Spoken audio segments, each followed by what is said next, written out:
buddy that will cry over a paper cut and a mean comment, but at least you can't hurt my phone because of my phone case, Casetify. That's all I've got going for me right now. Like, have you tried the Casetify bounce case for your phone? I thought it was kind of a strange name, but I ended up loving it. It's literally just what it sounds like, okay? So they extended the edges of the case design and they added this structural support. It turned into this amazing case design that literally feels like it defies gravity, and it's like a work of art. It is a work of art. One day these phone cases are just gonna be in museums with a spotlight on it, and the aliens will be like, wow, humans were so artistic. Because I could drop my phone all the way down the stairs and it would be fine. If I somehow learned how to fly and floated way to the top of my living room ceiling and accidentally dropped my phone, it would still be fine. Is that not crazy? That's crazy. I swear the extraterrestrials, they would go crazy for this shit, okay? Also, with Casetify, you don't have to sacrifice form for function. You don't have to suffer from an unappealing brick of a phone case. They've got so many sleek designs, over 2,000 case designs to choose from. They work with artists like Olivia Rodrigo, BTS, Blackpink. They have designs from Harry Potter, Pokemon, Star Wars. You can customize certain cases to make them unique or make them matching cases for you and your favorite person. On their website, it says that Casetify is constantly thinking about what goes into a protective phone case and thinking about how they can make it better, right? And they really delivered. I was really impressed by their new cases. And I've been using Casetify for years now. I have one case that I've been using for like at least a year on and off. It's like brand new and I feel completely safe when it's on my phone. They also offer these really cute phone accessories to make your phone even more unique. I have this cute little phone strap that I like to add on. I used it a lot in Switzerland to make sure, you know, attenzione, pickpocket, you know what I mean? But they also have these cute phone charms that you can add to choose, match. It's so cute. And with a Casetify phone case, you can feel good about it. All of their cases are 65% recycled and they've lowered their carbon emissions by 20% so far. You can even send in your old phone cases to contribute to their Re-Casetify program, where they've already recycled over like 50,000 old phone cases into new ones. So head over to casetify.com/biz to get 15% off your new favorite phone case and their cute tech accessories. That's casetify.com/biz to get 15% off your new favorite phone case. And thank you, Casetify, for sponsoring today's video. And let's get into it. I don't even know where to start, but we're going to start August 31st, 2018. There was breaking news in China, okay? Billionaire Liu Qiangdong. Exactly. We're going to call him Richard because I found out online that's his American name. He goes by in the American business world as Richard. Richard.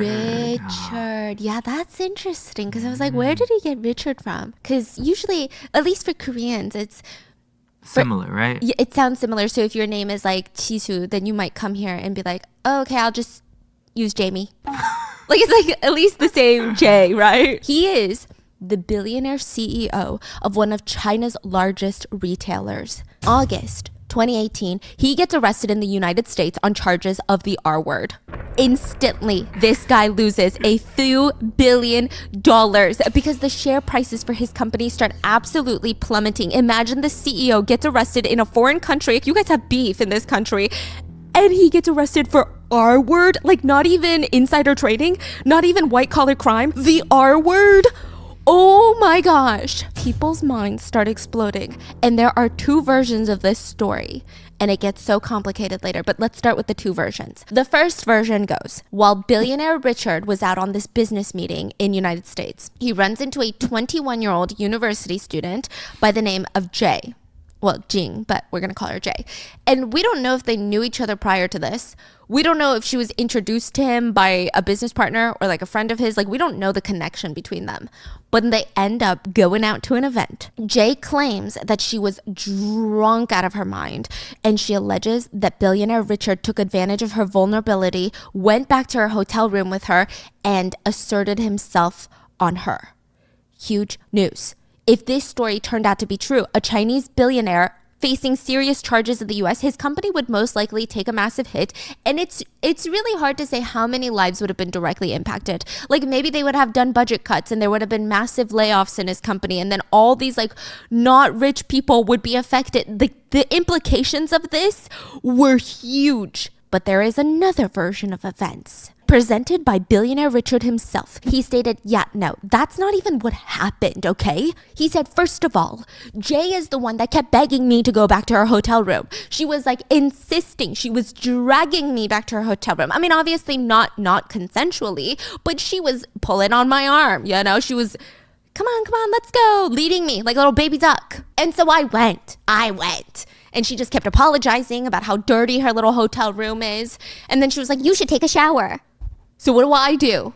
Man with no brain. I take a shower, okay? He takes a shower. He's washing up. But then the curtain slides open and in she walks, booty naked, and they start doing it. They did the dirty. They lay in bed for a while. He said for about 20 minutes, they're giggle-gaggling, you know, after pheromones, whatever you call it.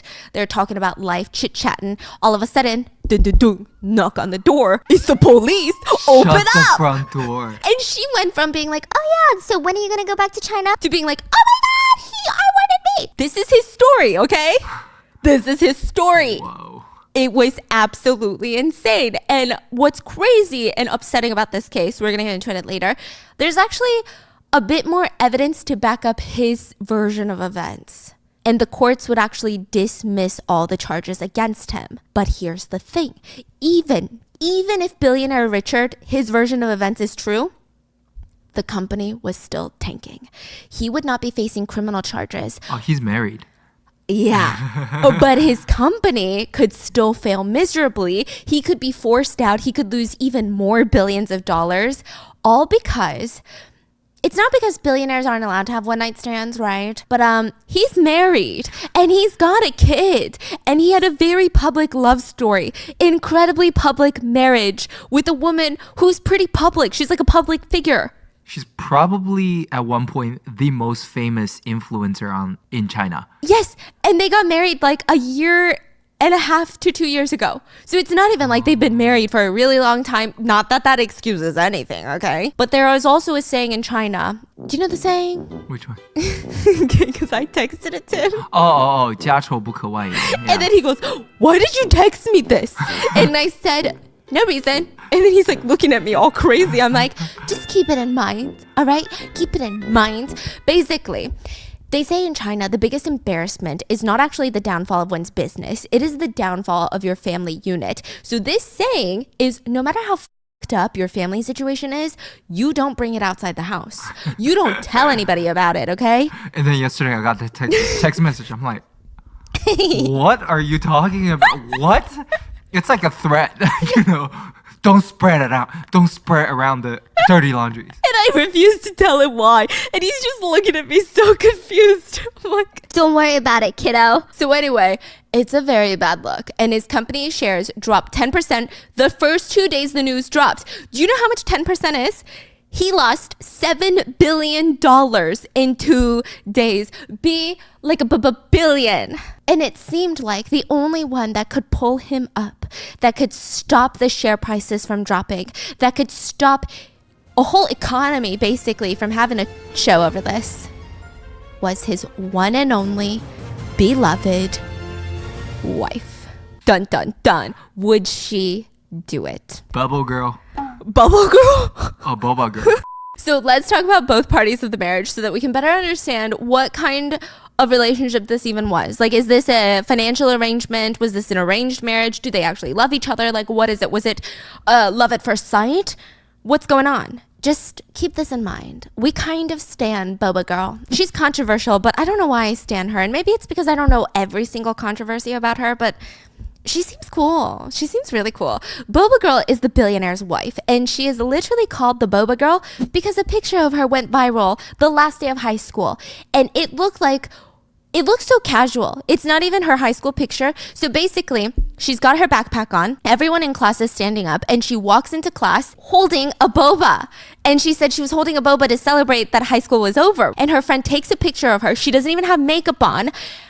Oh my goodness. She goes everyone is berserk over this picture. I am berserk over this picture. She is so freaking pretty. She looks like a natural, beautiful, like, how do you even look like that in high school, first of all? And how do you look like that without makeup on? I think it's kind of one of those like random things. You remember the guy with the mugshot that went viral? the model, it's kind of like that. You can't really explain why. Yes, you can see, okay, he's attractive, but it just went viral overnight. It's just like